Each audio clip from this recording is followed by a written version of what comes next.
Fala galera, beleza? Então, uma das coisas mais importantes aí para fazer a redação do Unimontes é você saber quais são os critérios que você será avaliado. E aí nós temos alguns critérios para serem avaliados que são diferentes do Enem, né? Uma coisa que tem que ficar claro que uma das diferenças do Enem é que pelos critérios da Unimontes comparados aos do Enem, geralmente no seu desenvolvimento você não vai precisar colocar repertórios conceituais tão profundos, até porque a redação vai ser no espaço de linha menor. E você também não vai precisar fazer uma intervenção social, a não ser que o seu próprio projeto de texto encaminhe para isso. Você vai fazer uma conclusão, onde você retoma os elementos que você desenvolveu, coloca saídas que são generalizadas e finaliza o texto. Você não precisa necessariamente ficar colocando lá agente, meio, modo, detalhamento, finalização, como acontece no caso do Enem, beleza? Aí tem alguns critérios aqui, eu estou com os critérios da Unimontes aqui, ó, em mãos, e aí eu vou estabelecer algumas discussões aqui sobre os critérios, para que você consiga fazer uma redação aí baseada nos critérios da Unimontes Sesgran-Rio. Lembra que no caso da Unimontes Sesgran-Rio, eu estou gravando o vídeo aqui em julho, e muito possivelmente não vai ter alterações no edital. Se tiver qualquer alteração no edital, no que tange a redação, eu venho aqui para falar para vocês, mas de acordo com a coordenação, de acordo com o Jussara, né, depois que a Unimontes se tornou Sesgran-Rio, eles vão tentar ao máximo manter os critérios que estão presentes no edital, né? Uma coisa que já foi alterada aí, ou pelo menos que a Jussara me falou, foi a questão de alternativas com cinco alternativas, e não com 4. Mas a redação até então está intacta e os critérios são os mesmos de um texto dissertativo argumentativo. Bem, critério 1, adequação ao tema e coerência, né? Bem, esse critério aí, a primeira questão que eles vão colocar, aí é um pouco parecido com o Enem mesmo, é a fuga do tema, né? Então você não pode fugir do tema, se fugir do tema, obviamente nesse critério que vale 6 pontos, ou seja, um valor bem grande numa redação que vale 20, você já é prejudicado pela fuga do tema, né? E aí complica a sua redação. Essa fuga pode ser total ou tangente, como acontece no caso do Enem. Adequação do tema da presença da coerência, unidade temática de um projeto com muitas falhas. O que isso quer dizer? O seu projeto tem que ter uma coerência de acordo com a proposta que é colocada lá. Então, se a proposta lá é colocada lá, sei lá, como no caso do ano passado, lá do Bebê Reborn, né, então você ia perceber que nos textos de apoio, essa bebê é utilizada como uma forma de você cobrir fragilidades da sociedade atual, né, por exemplo, dos relacionamentos, e ao mesmo tempo essa bebê era utilizada também para uma assistência, em alguns casos, médicos.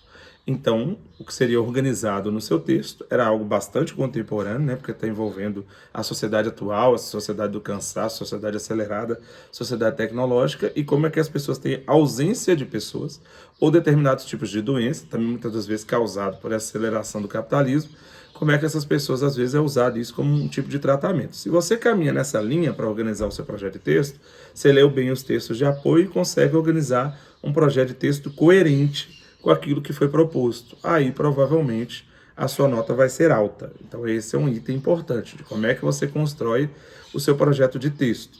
Por isso que boa parte dos alunos que tem os textos ali, eu não vou dizer que é pronto, porque isso não funciona, mas que tem as bases textuais, algumas bases textuais elas são claras. Por exemplo, a questão da modernidade, da aceleração da lógica do capitalismo e tal. Isso serve para vários temas. Aí essa seria a lógica do seu projeto de texto. Lógico, você adequar os seus exemplos a exemplos similares aos que tem nos textos de apoio. Sua lógica pode ser a relação passado-presente. Se sua lógica é a relação passado-presente, você vai ter o que a Unimontes chama de progressão temporal, e aí você volta no passado, historicamente, passa ali, talvez no D1 pelo período colonial, e chega na atualidade, no D2, né? E aí você consegue ter uma progressão, que é uma progressão, daqui a pouco a gente vai falar um pouco mais disso, temporal. Então tem que ter uma lógica do texto aí, para analisar o seu projeto de texto.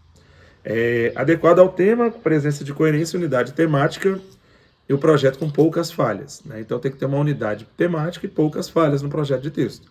Aí você pode escolher aí, tese, antítese, causa e consequência, né, que geralmente funciona muito bem para a Unimontes. Depois vocês dão uma olhadinha aí nas análises que eu fiz das redações da Unimontes aí, que tem aí no canal, fica ligado nisso.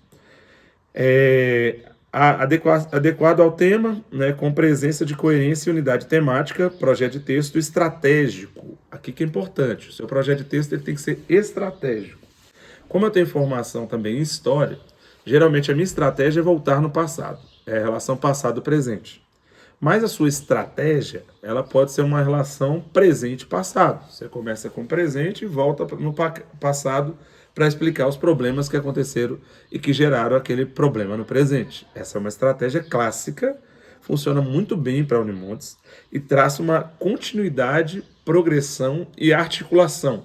Essa ideia da continuidade, progressão e articulação, que a Unimontes deixa claro, é muito importante em todas as redações, mas na redação da Unimontes isso vale muitos pontos. Eu diria que isso vale 12 pontos, apesar deles considerarem que 6 pontos aqui nessa adequação ao tema e coerência, e mais 6 na consistência argumentativa e tipo textual, esses pontos se casam, vamos dizer assim, e muitas das vezes isso vale muitos pontos. Aqui eles estão colocando como 5,5 pontos. Né? Então 5,5 pontos está exatamente nessa sua progressão, essa continuidade que faz o seu texto ser organizado. Então quem gosta de voltar no período colonial, gosta de voltar na época da República para estabelecer um diálogo com o presente, isso é massa. Se o tema for sobre internet, se você voltar na Guerra Fria, corrida espacial, a internet de uso militar e agora a internet caseira dos anos 90 para cá, isso é massa. Porque aí você estabelece uma progressão, beleza? E um projeto de texto organizado. Adequado ao tema com presença de coerência temática, um projeto de texto estratégico, que é o que eu acabei de dizer, e agora a gente vai para a questão do critério 2. O critério 2 é consistência argumentativa e tipo textual. Fuga do tema é um problema, né? Aí, se você fugir do tema, você vai ter problema com isso. Texto tangente, ou que apresenta traços constantes de outros tipos textuais, problema, que aí você não sabe o que é um texto dissertativo e argumentativo. Né? Tem que ter as 3 partes do texto, beleza? E aí você tem que destacar as 3 partes do texto, introdução, desenvolvimento e conclusão, com um argumento relevante, pertinente e suficiente. Então você tem que ter um argumento relevante. Aqui que está a diferença para o Enem. O Enem é considerado como argumento relevante aquele que você dá exemplos, fatos e opiniões para organizar o seu projeto de texto e que você também use conceitos, que é a competência 2, né? Então você tem que articular ideias e fatos, né? Fatos com ideias. Fatos, exemplos, dados ou ilustrações, competência 3 do Enem, ideias, que são teorias, competência 2 do Enem. Na Unimontes não tem esse discernimento de você ter que trabalhar os dois. Você pode trabalhar um ou outro.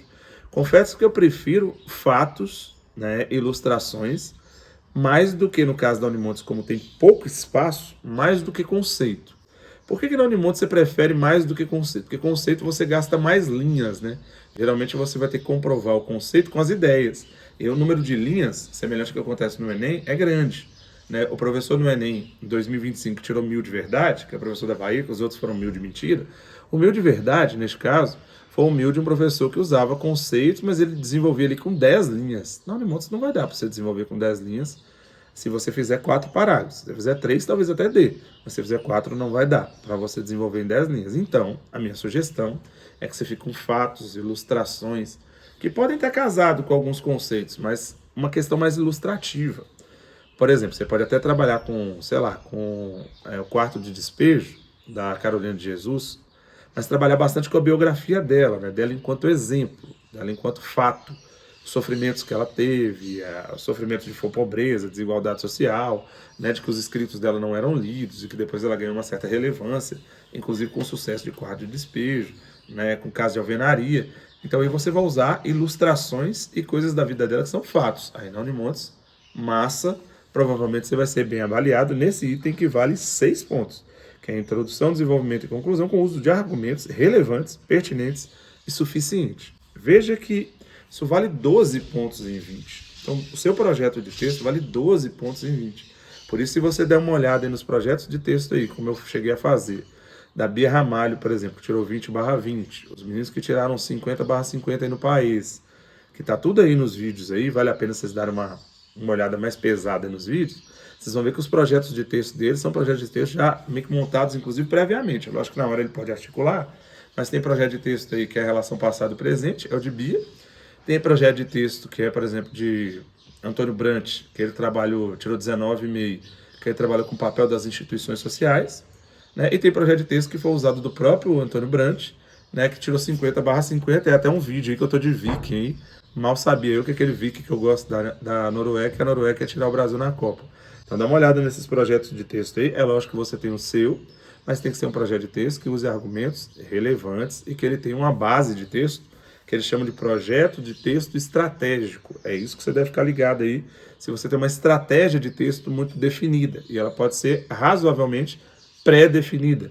Se você quiser aí também, pode deixar aí nos comentários aí, que eu até dou alguns exemplos para vocês aí. No próprio comentário, pode ser que eu monte até uma redação, aí, dependendo de como for seu comentário aí. Então deixa a curtida aí, coloca seu comentário aí que vai dar certo.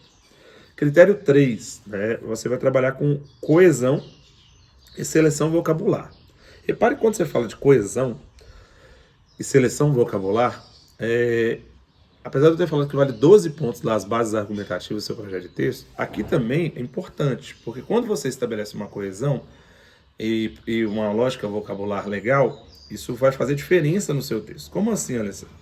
Porque dependendo da maneira como você usa tese e antítese, usa entretanto, porém, todavia, isso fica organizado no seu texto, esteticamente, seu texto fica bem montado. Isso vai ajudar no projeto de texto, isso vai ajudar nesse item também. Item que tem valor aí de 4 pontos. Então você teria aí já um volume de pontos grande aí, 12 mais 4, 16 pontos, vinculados a essa organização boa do texto, que dá para fazer quase que previamente. É lógico que você vai ter que seguir a proposta e tudo mais, igual no Enem, para não ser de bolso, mas dá para quase que fazer previamente. Aqui que eles vão falar.